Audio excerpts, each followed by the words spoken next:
SRH Sunrisers Hyderabad 2016 David Warner ഉയർത്തിയ ഒരു കപ്പാണ് അവരായിട്ടുള്ളത്. അങ്ങനെ അവർ ഒരു ഫാൻ ബേസ് ഒക്കെ കൂടി വന്നു. എന്നാൽ 2016 ശേഷം നല്ലൊരു പെർഫോമൻസ് കാഴ്ചവെക്കാൻ കഴിഞ്ഞില്ല. 2024 വരെ കാത്തിരിക്കേണ്ടി വരുന്നു. 2024 റണ്ണേഴ്സ് അപ്പ് ആവുന്നു. ഏകദേശം ഈ ടീമിനെ സംബന്ധിച്ചിടത്തോളം 400 റൺസ് ആരെങ്കിലും എടുക്കുകയാണെങ്കിൽ ഈ ടീമായിരിക്കും. ഈ ടീം 100 റൺസിലോ 50 റൺസിലോ പുറത്തായ അത്ഭുതമൊന്നും പറയാനില്ല. കാരണം ഈ ടീമിലുള്ളതെല്ലാം ബിഗ് ഹിറ്റേഴ്സാണ്. വേണ്ടത്ര നല്ലൊരു പെർഫോമൻസ് ഫൈനലിൽ കാഴ്ചവെക്കാൻ ആ ടീമിനായില്ല. ടീമിനെ നമ്മൾ പരിശോധിക്കുകയാണെങ്കിൽ ഒന്നാമത് ട്രാവസ് ഹെഡ്. എന്ത് നല്ല പ്ലെയറാണെന്ന്. ട്രാവസ് ഹെഡിൻ്റെ ദിവസമാണെങ്കിൽ പിന്നെ പറയുക തന്നെ വേണ്ട. ഏകദേശം 1-2 ഓവർ ചെറുതായിട്ടൊന്ന് സ്ട്രഗിൾ ചെയ്യും. ഇപ്പോൾ എല്ലാവർക്കും അറിയാം എങ്ങനെ ട്രാവസ് ഹെഡിന് ബോൾ ചെയ്യണമെന്നുള്ളത്. തിരിച്ചു വന്നാൽ പിന്നെ പുള്ളിയെ പിടിച്ചാൽ കിട്ടത്തില്ല. ഏകദേശം കഴിഞ്ഞ വർഷം പരിശോധിക്കുമ്പോൾ 536 റൺസും 48 റൺസിൻ്റെ ആവറേജും 194 റൺസിൻ്റെ സ്ട്രൈക്ക് റേറ്റുമുള്ള പ്ലെയർ. ചാമ്പ്യൻസ് ട്രോഫിയിലെ അവസാന മത്സരങ്ങളിലെല്ലാം പുള്ളി ഫോമിലേക്ക് തിരിച്ചു വരുന്ന കാണാൻ കഴിഞ്ഞത്. തുടക്കത്തിൽ വലിയ പെർഫോമൻസ് ഒന്നും കാഴ്ചവെക്കാൻ കഴിഞ്ഞില്ല. ശ്രീലങ്കയിൽ നടന്ന സീരീസിലായാലും വലിയ പെർഫോമൻസ് ഒന്നും പുള്ളിയുടെ ഭാഗത്തു നിന്ന് ഉണ്ടായില്ല. എന്നാൽ ചാമ്പ്യൻസ് ട്രോഫിയുടെ അവസാന ഘട്ടങ്ങളിൽ പുള്ളി ഫോമിലേക്ക് തിരിച്ചു വന്നതായിട്ടാണ് കാണാൻ കഴിഞ്ഞത്. പിന്നെ അഭിഷേക് ശർമ്മയെ സംബന്ധിച്ചിടത്തോളം സിംബാബ്വേക്കെതിരെ ഒരു 100 എടുത്തിട്ട് പിന്നെ അത്ര നല്ല കാലമല്ലായിരുന്നു ഇന്ത്യൻ ടീമിൽ അഭിഷേക് ശർമ്മയെ സംബന്ധിച്ചിടത്തോളം. 2020 സീരീസിലെല്ലാം വൻ പരാജയമായിരുന്നു. ബംഗ്ലാദേശിനെ കളിച്ച കളി, സൗത്ത് ആഫ്രിക്കയെതിരെ കളിച്ച കളി. എന്നാൽ ഇംഗ്ലണ്ടിനെതിരെ നടന്ന 2020 സീരീസിൽ ആർച്ചറി എടുത്തിട്ട് അടിച്ച അടി കാണുമ്പോഴത്തേന് പുള്ളി തിരിച്ചു വന്നു എന്ന് തന്നെ പറയണം. നല്ല ഒരു ഫോമിൽ തന്നെയാണെന്നാണ് ഞാനും കരുതുന്നത്.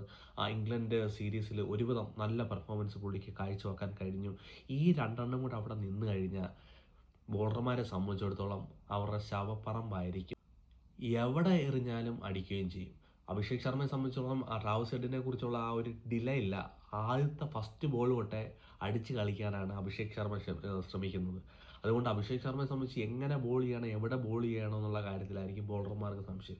ഇവർ രണ്ടും കൂടെ നിന്ന് കഴിഞ്ഞാൽ ടീമിനെ ആ ദിവസം 400 റൺസിലേക്ക് കൊണ്ടെത്തിക്കാൻ കഴിയുന്ന ഒരു ടീമാണ്. രണ്ടും ഡേഞ്ചറസ് പ്ലെയറാണ്. ഏത് ടീമിനും ആഗ്രഹിക്കുക ഇവരെ രണ്ടുപേരുടെ വിക്കറ്റ് എടുക്കുക എന്നാണ് ആഗ്രഹിക്കുന്നത്. എന്നാൽ നമ്പർ 3 പരിശോധിക്കുമ്പോഴത്തേന് ഈ പ്രാവശ്യം ഇഷാൻ കിഷനിലേക്ക് പോകാനായിരിക്കാം ചാൻസ്. ഇഷാൻ കിഷനെ സംബന്ധിച്ചോളം 2024 അത്ര നല്ല വർഷമൊന്നുമല്ല. ഏകദേശം 28 റൺസിൻ്റെ ആവറേജ് മാത്രമാണ്. ഇഷാൻ കിഷനെ സംബന്ധിച്ചിടത്തോളം IPL നല്ലൊരു പെർഫോമൻസ് ഇത് കാഴ്ചവെക്കാൻ ഇഷാൻ കിഷൻ ആവുന്നില്ല. തുടർന്നുള്ള ലേലങ്ങളിലൊക്കെ ആൾക്കാർ പൊന്നുമല കൊടുത്ത് ടീമിലേക്ക് എടുക്കണമെങ്കിൽ ഇഷാൻ കിഷൻ ഈ സീസണിൽ എന്തെങ്കിലുമൊക്കെ കാഴ്ചവെച്ചാലേ മതിയാവത്തുള്ളൂ. ഒരു പെർഫോമൻസ് കാഴ്ചവെക്കാൻ കഴിയുമെന്ന് ഞാൻ പ്രതീക്ഷിക്കുന്നു. നിതീഷ് കുമാർ റെഡ്ഡി എന്നാ നല്ല പ്ലെയറാണ്. 2024 പെർഫോമൻസ് പുള്ളിയെ 2020 ടീമിലേക്ക് എത്തി. കിൽബിണി പോയി മനോഹരമായ ഒരു 100 ഒക്കെ അടിക്കുന്നു. നല്ലൊരു പെർഫോമൻസ് കാഴ്ചവെക്കാൻ കഴിയുന്നു. എന്നാൽ ഇഞ്ചുറി കാരണം ടീമിൽ നിന്ന് പുറത്തായി. ഇപ്പോൾ ഏകദേശം ഫിറ്റ് ആണെന്നാണ് കരുതുന്നത്. നമ്പർ 4 പുള്ളിയെ സംബന്ധിച്ചിടത്തോളം അഗ്രസീവ് ക്രിക്കറ്റ് കളിക്കാനും പറ്റും. ടീം ഏതെങ്കിലും രീതിയിൽ സ്ട്രഗിൾ ചെയ്യുന്നുണ്ടെങ്കിൽ ടീമിനൊരു ബാലൻസ് ഇന്നിങ്സ് കളിക്കാനും നിതീഷ് കുമാർ റെഡ്ഡിക്ക് കഴിയും. നല്ലൊരു പ്ലെയറാണ്.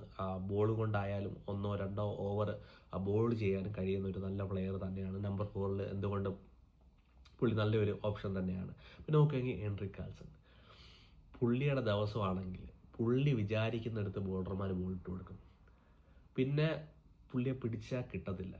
പുള്ളിയെ സംബന്ധിച്ചിടത്തോളം സ്പിന്നർമാർക്കെതിരെ നല്ല പോലെ കളിക്കാൻ പുള്ളിക്ക് അറിയാം. പുള്ളി ഫോമിലായി കഴിഞ്ഞാൽ പുള്ളിക്ക് 300 റൺസ് ചേസ് ചെയ്യാനും 300 റൺസ് സെറ്റ് ചെയ്യാനും പുള്ളിയെ സംബന്ധിച്ചുള്ള ഒരു പ്രയാസവും ഇല്ല, ഒരു പ്രതിസന്ധിയും ഇല്ലെന്ന് പറയണം. എന്തുകൊണ്ട് നമ്പർ 5 പറ്റിയൊരു പ്ലെയർ തന്നെയാണ്. ചാമ്പ്യൻസ് ട്രോഫിയിൽ നോക്കുകയാണെങ്കിൽ അവസാനത്തെ സെമിയിൽ കളിച്ചില്ല എങ്കിലും ഒരുവിധം നല്ല പെർഫോമൻസ് കാഴ്ചവെക്കാൻ പുള്ളിക്ക് അവിടെ ആവുന്നുണ്ട്. എൻ്റെ അഭിപ്രായത്തിൽ ഈ സീസൺ നല്ലൊരു പെർഫോമൻസ് കാഴ്ചവെക്കാൻ പുള്ളിക്കുമാവും. പിന്നെ നോക്കുകയാണെങ്കിൽ നമ്പർ 6 അഭിനവ് മനോഹറിനെ സംബന്ധിച്ചിടത്തോളം 2-3 ഓവർ ടീമിന് വേണ്ടി കളിക്കുമെങ്കിൽ ഒരു പൊസിഷനിലേക്ക് ടീമിനെ കൊണ്ടെത്തിക്കാൻ കഴിയും. നല്ലൊരു സ്കോർ സെറ്റ് ചെയ്യാനും ഒരു സ്കോർ ചേസ് ചെയ്യാനും ഒക്കെ അഭിനവ് മനോഹറിനെ സംബന്ധിച്ചിടത്തോളം ആവും. അതുകൊണ്ട് എന്തുകൊണ്ടും നല്ലൊരു ഓപ്ഷൻ തന്നെയാണ് അഭിനവ് മനോഹർ നമ്പർ 6. പിന്നെ അവരുടെ നമ്പർ 7 പരിശോധിക്കുകയാണെങ്കിൽ അവരുടെ സൂത്രശാലിയായ ക്യാപ്റ്റൻ സംബന്ധിച്ചിടത്തോളം പുള്ളി എപ്പോൾ നോക്കിയാലും ചിരിച്ചുകൊണ്ട് കഴുത്തിറക്കുക എന്നൊക്കെ നമ്മൾ പറയത്തില്ല. എപ്പോഴും പുള്ളി ചിരിച്ചുകൊണ്ടാണ് നിൽക്കുന്നത്. എന്നാൽ ആരുടെ കഴുത്തിറക്കണമെന്ന് ആലോചിച്ചുകൊണ്ട് പ്ലാൻ ചെയ്തുകൊണ്ടിരിക്കുമെന്ന് തന്നെ പറയണം. പുള്ളിയെ സംബന്ധിച്ചിടത്തോളം അവർക്ക് കിട്ടാവുന്ന ഏറ്റവും നല്ലൊരു അസറ്റ് തന്നെയാണ് പാറ്റ് കമൻസ് എന്ന ആസ്ട്രേലിയൻ ക്യാപ്റ്റൻ. എന്തുകൊണ്ടും ബോൾ കൊണ്ടായാലും ബാറ്റ് കൊണ്ടായാലും നല്ലൊരു പെർഫോമൻസ് കാഴ്ചവെക്കാൻ കഴിയും. അതുകൂടാതെ ടീമിൻ്റെ ക്യാപ്റ്റനും കൂടിയാണ്. ആ 2024 ടീമിനെ ഫൈനലിൽ എത്തിക്കാൻ പാറ്റ് കമ്മിൻസിൻ്റെ റോള് വലുതായിരുന്നു. എന്നാൽ നല്ലൊരു ബാലൻസിങ് ആയ ടീം പാറ്റ് കമ്മിൻസിൻ്റെ കീഴിലുണ്ട് എന്ന് പറയണം. എന്തു തന്നെയാലും പാറ്റ് കമ്മിൻസിൻ്റെ ക്യാപ്റ്റൻസി, പാറ്റ് കമ്മിൻസിൻ്റെ റോള് ടീമിനെ സംബന്ധിച്ചോളം വളരെ ഇമ്പോർട്ടൻ്റ് തന്നെയാണ്. അർഷൽ പട്ടേൽ എന്തുകൊണ്ട് നമ്പർ 8 നല്ലൊരു ഓപ്ഷൻ തന്നെയാണ്. പിന്നെ നമ്പർ 9 പരിശോധിക്കുമ്പോഴാണ് രാഹുൽ ചഹാറിലേക്ക് പോകുമോ അതോ ആസ്ട്രേലിയൻ സ്പിന്നറായ ആദം സാംബയിലേക്ക് പോകും. ആദം സാംബയെ പരിശോധിക്കുമെങ്കിലും 2020 പുള്ളി നല്ലൊരു പെർഫോമൻസ് കാഴ്ചവെക്കാറുണ്ട്. 2024 ഏകദേശം 62 വിക്കറ്റോളം 2020 പുള്ളിക്ക് ലഭിച്ചിട്ടുമുണ്ട്. രാഹുൽ ചഹാർ ആണോ അതോ ആദം സാംബയാണോ എന്ന കാര്യത്തിൽ ഒരു ചെറിയ സംശയമുണ്ട്. നല്ല ഇന്ത്യൻ സാഹചര്യത്തിനനുസരിച്ച് കളിക്കാൻ പറ്റുന്ന, അത്യാവശ്യം ബാറ്റൊക്കെ ചെയ്യാൻ കഴിയുന്ന രാഹുൽ ചഹാറിലെയാണ് ഞാൻ പിക്ക് ചെയ്യുന്നത്. നമുക്ക് കണ്ടറിയാൻ തുടങ്ങുന്ന ദിവസങ്ങൾ. പിന്നെ നോക്കുമ്പോൾ നമ്പർ 10 മുഹമ്മദ് ഷാമി ഇഞ്ചുറി ആവുന്നു. ഏകദേശം 1 വർഷത്തോളം ടീമിൽ നിന്ന് പുറത്താവുന്നു.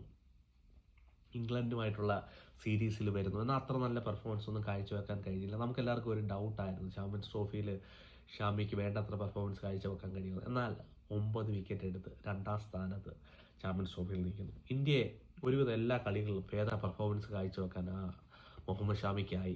ബംഗ്ലാദേശിനെതിരെ 5 വിക്കറ്റ് എടുക്കാൻ കഴിഞ്ഞു. ബാക്കിയുള്ള കളിയിൽ 1-2 വിക്കറ്റൊക്കെ എടുത്ത് നിർണായകമായ വിക്കറ്റുകൾ പുള്ളിക്ക് എടുക്കാൻ കഴിഞ്ഞു. പുള്ളിയെ സംബന്ധിച്ചിടത്തോളം, ടീമിനെ സംബന്ധിച്ചിടത്തോളം പുള്ളി ഒരു അസറ്റ് തന്നെയാണ്. പുതിയ ബോളിംഗ് ഓപ്പൺ ചെയ്യാൻ പുള്ളി കഴിയും.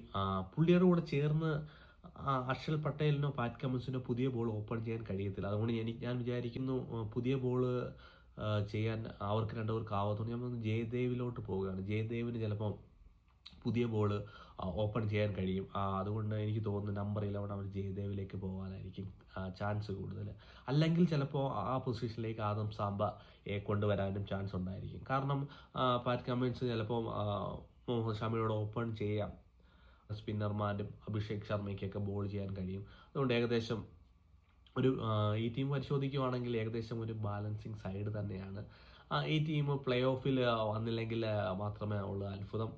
ഈ പ്രാവശ്യം ഞാൻ പറഞ്ഞതുപോലെ 400 റൺസ് സ്കോർ ചെയ്യുന്ന ആദ്യത്തെ ടീമായിരിക്കാം SRH.